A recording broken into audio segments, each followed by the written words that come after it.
Hello ನನ್ನ ಕುಟುಂಬದವರೇ, ಹೇಗಿದ್ರೆ ಎಲ್ಲರೂ. ಇವತ್ತಿನ ಸ್ಪೆಷಲ್ ಟಮಾಟರ್ ಹುಳಿ. ಇದಕ್ಕೋಸ್ಕರ ನಾನು ಅರ್ಧ ಟೇಬಲ್ ಸ್ಪೂನಷ್ಟು ಸಾಸಿವೆ ತೊಗೊಂಡಿದ್ದೀನಿ. ಸಾಸಿವೆ ಚೆನ್ನಾಗಿ ಎಲ್ಲ ಸಾಸಿವೆನೂ ಫ್ರೈ ಆಗಬೇಕಿದ್ರಲ್ಲಿ ಪಟ ಪಟ ಅಂತ ಒಡೆದು ಸ್ವಲ್ಪ ಕಲರ್ ಚೇಂಜ್ ಆಗುತ್ತೆ. ಆವಾಗ ಗೊತ್ತಾಗುತ್ತೆ ನಮಗೆ ಇದೆಲ್ಲನೂ ಚೆನ್ನಾಗಿ ಫ್ರೈ ಆಗಿದೆ ಅಂತ. ಹಾಗಾಗಿ ಇದನ್ನು ಕರೆಕ್ಟಾಗಿ ನೀವು ಫ್ರೈ ಮಾಡಬೇಕು. ಇವತ್ತಿನ ಈ ರೆಸಿಪಿ ಖಂಡಿತವಾಗ್ಲೂ ನಿಮಗೆ ಇಷ್ಟ ಆಗುತ್ತೆ. ಇದು ಒಂದು ಇದ್ದರೆ ಹೊಟ್ಟೆ ತುಂಬ ನೀವು ಊಟ ಮಾಡ್ತೀರಾ. ಓಕೆ ನೋಡಿ, ಕಲರ್ ಇವಾಗ ಚೇಂಜ್ ಆಗಿದೆ, ಎಲ್ಲನೂ ವೈಟ್ ಆಗ್ತಾ ಬಂದಿದೆ ನೋಡಿ. ಸಾಸಿವೆ ಫ್ರೈ ಆಗಿದೆ. ಇದನ್ನು ತೆಗೆದು ಸಪ್ರೇಟ್ ಪಾತ್ರೆಗೆ ಹಾಕಿ.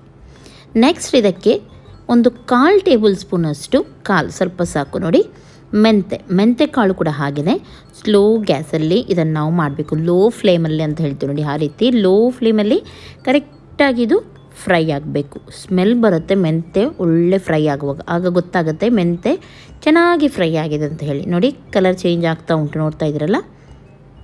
ತುಂಬ ಕಪ್ಪು ಮಾಡಲಿಕ್ಕೆ ಹೋಗಬೇಡಿ, ಕೈಯ ಬರುತ್ತೆ. ಹಾಗಾಗಿ ನೋಡಿ ಕರೆಕ್ಟಾಗಿ ಈ ರೀತಿ ಫ್ರೈ ಮಾಡಿ. ನೆಕ್ಸ್ಟ್ ನಾನಿಲ್ಲಿ 1/2 ಟೇಬಲ್ ಸ್ಪೂನಷ್ಟು ಕೋರಿಯಂಡರ್ ಸೀಡ್ಸ್ ಅಂದರೆ ಕೊತ್ತಂಬರಿ ಬೀಜ ತೊಗೊಂಡಿದ್ದೀನಿ. ಇದನ್ನು ಕೂಡ ಫ್ರೈ ಮಾಡಿ ಸಪ್ರೇಟಾಗಿ ತೆಗೀರಿ. ಓಕೆ, ಇಲ್ಲಿ ನಾನು 3 ಟೊಮೆಟೊ ತೊಗೊಂಡಿದ್ದೀನಿ ನೋಡಿ, ಈ ಸೈಜ್ ಇದ್ದು. ಜಾಸ್ತಿ ಮಾಡೋದಾದರೆ ಜಾಸ್ತಿ ಟೊಮೆಟೊ ಕೂಡ ನೀವು ತೊಗೊಳ್ಬೋದು. ಇದನ್ನು ನೀವು ವಾರ ಪೂರ್ತಿ ಬೇಕಿದ್ರೆ ಇಡ್ಬೋದು, 1 ತಿಂಗಳು ಬೇಕಿದ್ರೂ ಸ್ಟೋರ್ ಮಾಡಿ ಇಡ್ಬೋದು, ಏನಾಗಲ್ಲ.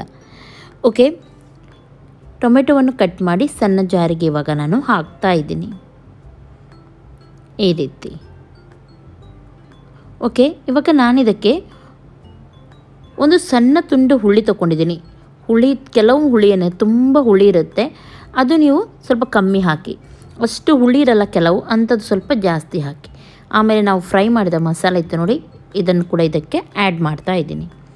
ನೆಕ್ಸ್ಟ್ ನಾನಿಲ್ಲಿ ಸ್ವಲ್ಪ ಅರಿಶಿನ 1/4 ಟೇಬಲ್ ಸ್ಪೂನಷ್ಟು, ಆಮೇಲೆ ಚಿಲ್ಲಿ ಪೌಡರ್ ಖಾರ ಅಂತ ಇದೆ ಆದರೆ ಸ್ವಲ್ಪ ಕಮ್ಮಿ ಹಾಕಿ, ತುಂಬ ಖಾರ ಇಲ್ಲ ಅಂತ ಆದರೆ ಸ್ವಲ್ಪ ಜಾಸ್ತಿ ಹಾಕಿ. ಸ್ವಲ್ಪ ಖಾರ ಇದ್ರೇ ಈ ಚಟ್ನಿ ತುಂಬ ಚೆನ್ನಾಗಾಗುತ್ತೆ. ಓಕೆ, ಇವಾಗ ನೋಡಿ ಇದನ್ನೆಲ್ಲವನ್ನು ಹಾಕಿದ್ದೀನಿ. ಉಪ್ಪು ನಾನು ಆಮೇಲೆ ಸೇರಿಸ್ತೀನಿ. ಇಷ್ಟನ್ನು ನೈಸಾಗಿ ನೀವು ಗ್ರೈಂಡ್ ಮಾಡಿ, ಇಷ್ಟೇ ಗ್ರೈಂಡ್ ಮಾಡಿ, ನೀರು ಹಾಕಬೇಡಿ. ಓಕೆ, ನೀರು ಹಾಕದೆ ಇದನ್ನು ಇವಾಗ ನಾನು ಗ್ರೈಂಡ್ ಮಾಡಿದ್ದೀನಿ.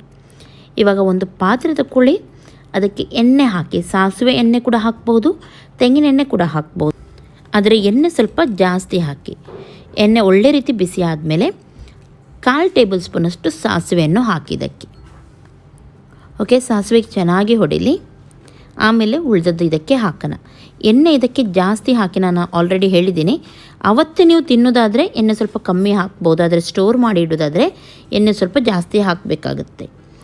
ಇಲ್ಲಿ ನಾನು ಅರ್ಧ ಟೇಬಲ್ ಸ್ಪೂನಷ್ಟು ಉದ್ದಿನಬೇಳೆ, ಕಡಲೆಬೇಳೆ ಹಾಕಿದ್ದೀನಿ, ಹಾಗೂ ಸ್ವಲ್ಪ ಬೆಳ್ಳುಳ್ಳಿ, ಜಜ್ಜಿ ಕೂಡ ಹಾಕ್ಬೋದು. ನಾನಿಲ್ಲಿ ಸುಲಿದು ಬೆಳ್ಳುಳ್ಳಿಯನ್ನು ಹಾಕಿದ್ದೀನಿ. ಸ್ವಲ್ಪ ಕೆಂಪಾದಮೇಲೆ ಬೆಳ್ಳುಳ್ಳಿ, ನಾನಿಲ್ಲಿ ಕರಿಬೇವು ಸೊಪ್ಪು ಹಾಕ್ತಾಯಿದ್ದೀನಿ. ಕರಿಬೇವು ಸೊಪ್ಪು ಸ್ವಲ್ಪ ಜಾಸ್ತಿ ಹಾಕಿ. ಓಕೆ, ಒಳ್ಳೆ ರೀತಿ ಇದು ಫ್ರೈ ಆಗಲಿ. ಫ್ರೈ ಆದಮೇಲೆ ಇದಕ್ಕೆ ಸಣ್ಣ ತುಂಡು ಇಂಗನ್ನು ಸೇರಿಸಿ. ಇಂಗು ಉಡಿ ಇದ್ದರೂ ಕೂಡ ನೀವು ಹಾಕ್ಬೋದು, ಅಥವಾ ಈ ರೀತಿ ಹಿಂಗಿದ್ರೂ ಸೇರಿಸ್ಬೋದು. ಇಂಗು ಹಾಕಿದ ಮೇಲೆ ಸ್ವಲ್ಪ ಹೊತ್ತು ಫ್ರೈ ಆದಮೇಲೆ ಇದಕ್ಕೆ ಸ್ವಲ್ಪ ಸಣ್ಣ ತುಂಡಷ್ಟು ಬೆಲ್ಲವನ್ನು ಸೇರಿಸಿ.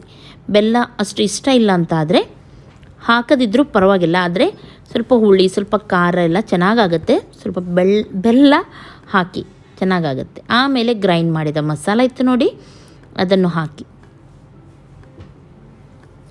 ಓಕೆ, ಚೆನ್ನಾಗಿ ಈ ರೀತಿ ಮಿಕ್ಸ್ ಮಾಡಿ. ನೋಡಿ, ಆಯಿಲಲ್ಲಿ ಈ ರೀತಿ ಕುದಿಬೇಕು, ಒಳ್ಳೆ ರೀತಿ ಇದು. ಇದಕ್ಕೆ ಯಾವುದೇ ಎಕ್ಸ್ಟ್ರಾ ನೀರೆಲ್ಲ ಏನು ಹಾಕಲಿಕ್ಕಿಲ್ಲ. ರುಚಿಗೆ ತಕ್ಕಷ್ಟು ಉಪ್ಪನ್ನು ಸೇರಿಸಿ. ಸ್ವಲ್ಪ ಹುಳಿ ಇರೋದ್ರಿಂದ ಬೆಲ್ಲ ಬೇಕಿದ್ದರೂ ನೀವು ನಿಮ್ಮ ಪ್ರಮಾಣದಲ್ಲಿ, ಅಂದರೆ ನಿಮಗೆ ಬೆಲ್ಲ ಕಮ್ಮಿ ಬೇಕಿದ್ರೆ ಕಮ್ಮಿ, ಜಾಸ್ತಿ ಬೇಕಿದ್ರೆ ಜಾಸ್ತಿ ಹಾಕ್ಬೋದು, ಆದರೆ ಉಪ್ಪು ಕರೆಕ್ಟಾಗಿ ಹಾಕಿ. ಓಕೆ, ಟೇಸ್ಟ್ ಮಾಡಿ ನೋಡಿ ಎಲ್ಲ ಕರೆಕ್ಟಾಗಿದೆ ಅಂತ ಹೇಳಿ. ಕರೆಕ್ಟಾಗಿದೆ ಅಂತ ಆದರೆ ಸ್ವಲ್ಪ ಹೊತ್ತು ಇದನ್ನು ಒಂದು 2 ನಿಮಿಷ ಫ್ರೈ ಮಾಡಿದ್ರೆ ಸಾಕು, ತುಂಬ ಫ್ರೈ ಮಾಡಲಿಕ್ಕಿಲ್ಲ. ಇದು ಫ್ರೈ ಮಾಡಿ ಗ್ಯಾಸನ್ನು ಆಫ್ ಮಾಡಿಬಿಡಿ. ಇಷ್ಟೇ ಮಾಡಲಿಕ್ಕಿರೋದು. ಇದನ್ನು ಸ್ಟೋರ್ ಮಾಡಿ ಫ್ರಿಜ್ಜಲ್ಲಿಟ್ಟರೆ ಎಷ್ಟು ದಿನ ಕೂಡ ಬರುತ್ತೆ. ಹೊರಗಡೆ ಕೂಡ ಇಡ್ತಾರೆ, ಆದರೆ ನಾನು ಯಾವಾಗಲೂ ಫ್ರಿಜ್ಜಲ್ಲಿ ಇಡ್ತೀನಿ ಇದನ್ನು. ಅನ್ನದ ಜೊತೆ ಚಟ್ನಿ ರೀತಿ ಇದನ್ನು ತಿನ್ನಿ, ಉಪ್ಪಿನಕಾಯಿ ರೀತಿ ಇದನ್ನು ತೊಗೊಳ್ಳಿ, ಎಷ್ಟು ಚೆನ್ನಾಗಾಗುತ್ತೆ ನೋಡಿ. ಓಕೆ, ಖಂಡಿತ ಇವತ್ತಿನ ಈ ರೆಸಿಪಿ ನಿಮಗೆ ಇಷ್ಟ ಆಗಿರ್ಬೋದು ಅಂತ ಎನಿಸ್ತೀನಿ. ಇಷ್ಟ ಆದರೆ ಪ್ಲೀಸ್ ಲೈಕ್ ಮಾಡಿ, ನಿಮ್ಮ ಫ್ರೆಂಡ್ಸ್ ಜೊತೆ ಎಲ್ಲರ ಜೊತೆ ಶೇರ್ ಮಾಡಿ. ಹಾಗೂ ನನ್ನ ಚಾನಲ್ಗೆ ಯಾರು ಸಬ್ಸ್ಕ್ರೈಬ್ ಮಾಡಲಿಲ್ಲ ನೋಡಿ, ಅವರು ಸಬ್ಸ್ಕ್ರೈಬ್ ಮಾಡಿ. ಪಕ್ಕದಲ್ಲಿರುವ ಬೆಲ್ ಬಟನ್ ಕ್ಲಿಕ್ ಮಾಡಿ. ಟೇಕ್ ಕೇರ್, ಬಾಯ್ ಬಾಯ್.